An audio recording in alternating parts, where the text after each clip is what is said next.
j'aime bien son style parce que jusqu'au dernier, dès que vous en lisez un, de toute façon c'est addictif, hein, j'ai contracté le virus.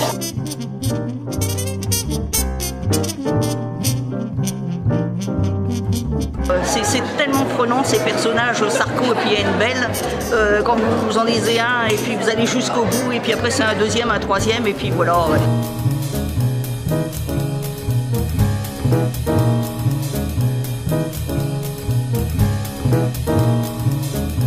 Et puis c'était très important que je le rencontre parce que j'adore ce qu'il fait finalement. J'ai déjà lu quasiment tous ses livres, il doit m'en manquer un ou deux.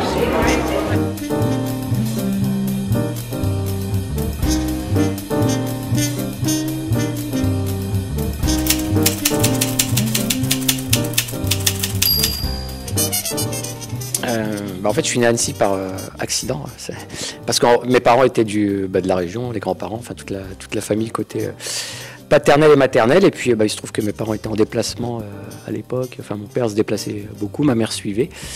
Et elle était enceinte et je suis né. Ils étaient à Annecy à ce moment-là, donc je suis né à Annecy comme j'aurais pu naître à Nice ou au fin fond de la Bretagne.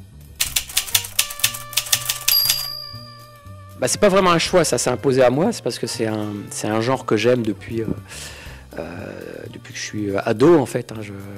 J'adore les histoires policières, à suspense, d'horreur et voilà. Donc quand j'ai eu envie de raconter moi-même des histoires, j'ai écrit une histoire qui se trouvait être une histoire policière forcément puisque c'était toutes mes influences. Donc en fait voilà, j'ai écrit une histoire et elle s'est rangée automatiquement dans le genre policier. Les sources d'inspiration, c'est assez divers. Alors c'est le monde, voilà, le monde d'aujourd'hui, les actualités, pas mal de faits divers aussi, parce que c'est vrai que c'est un matériel dont on se nourrit, nous, les auteurs de romans policiers. Pas mal de lectures aussi. Moi j'aime pas mal la science, donc je lis pas mal de choses en rapport avec la science. Ça m'intéresse. Voilà, donc c'est un peu tout un ensemble. Oui, complètement. Oui, c'est là, par exemple, typiquement dans le roman Lucas, ça se passe dans les nouveaux locaux de la police judiciaire. Ils ont déménagé. C'est plus le 36 quai des Orfèvres qu'on connaît tous, mais un nouveau quartier au nord de Paris. Et voilà, donc je suis allé là-bas pour voir un peu à quoi ça ressemblait, discuter un peu avec les policiers, les laboratoires, voir un peu comment ça se passe, tout ça. Donc oui, il y a pas mal de... je suis pas mal en contact avec eux pour savoir comment se passe vraiment une enquête. Au niveau des procédures, la police scientifique, quand on découvre un corps, comment ça se passe, quelles sont les différentes étapes, tout ça. Donc c'est important voilà, pour être au plus proche de la réalité de ce qu'est une enquête policière aujourd'hui.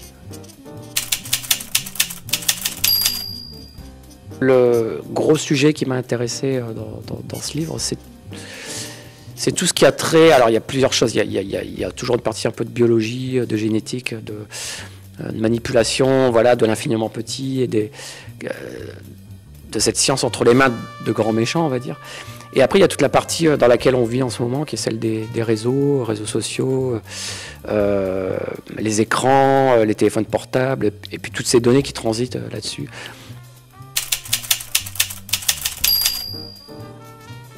Oui, il y a toujours du stress parce qu'il y a toujours il y a une attente des lecteurs depuis toutes ces années où à chaque livre ils disent voilà, on espère que le prochain sera encore mieux, etc. Donc il y a toujours cette peur-là, voilà, de les décevoir. Donc j'espère avoir écrit un bon livre à chaque fois, à chaque roman. Donc le stress il est là, puis de voir s'ils seront au rendez-vous. Bon, normalement ils me connaissent, donc ils sont toujours bien présents, mais ouais, voilà, il y a toujours une partie quand même un peu stressante, mais c'est normal, ça fait partie, je dirais heureusement, ça fait partie un peu du suspense quoi, de la sortie d'un livre.